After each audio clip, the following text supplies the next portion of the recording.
Again, just going to take literally 2 minutes of your time to talk about wedges and bounce. Now there's a big discussion out there now about no bounce, low bounce, high bounce, what bounce do I need? Let's keep things really simple. You're going to spend probably 65% of your time from 120 yards and in. So that's where you need to focus about the same amount of time in terms of practice and understanding what you can do. So first of all, understand what yardage is you need to hit. Now everyone's different, so wherever your pitching wedge goes, take 15 yards off that and that's where the next one needs to go. Take 15 yards off that and that's where the next one needs to go. Now if you want to carry 3 wedges, do the math and go 15 yards back from there. I always work with players on 12 to 15 yards. That's a nice gap. Each one's got its own place in the bag. And that bit, the distance dispersion bit, is one part of the puzzle. The second part is bounce.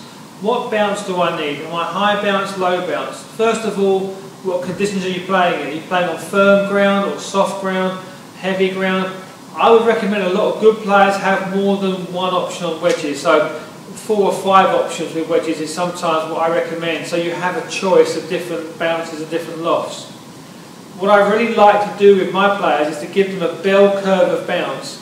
So the 56 or their sort of middle one is the one with the most bounce. That's the one they're going to use in soft conditions or should we say wet sand that's got to get out.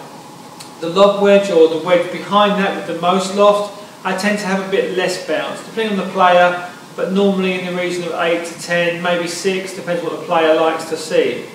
And then the 52, the 51, the 53 or the 50, that's got a bounce that's similar to the pitching wedge. That's going to be hit, like for me my wedge is 120, 125, 115, 110. My 50-degree wedge has got the same bounce as my pitching wedge. They're the same club, but just one goes 15 yards shorter. So look at your own game, look at your wedges and say, right, have I got the same bounce across all my wedges? You'll be amazed how many guys have got that. Look at that and think, does that give me enough options? Do I need to change that one shot in the bag where I just don't feel I can nip it off the top or I get stuck because it's, again, too little bounce? Take a view on it, get some advice. There's loads of good stuff out there right now with wedges.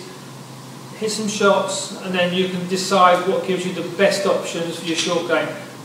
That's an underrated part of the game. Short game is crucial to making you where you are. Luke Donald is #1 in the world for a reason. He's got the best short game in the world. Have a look at that and think about it.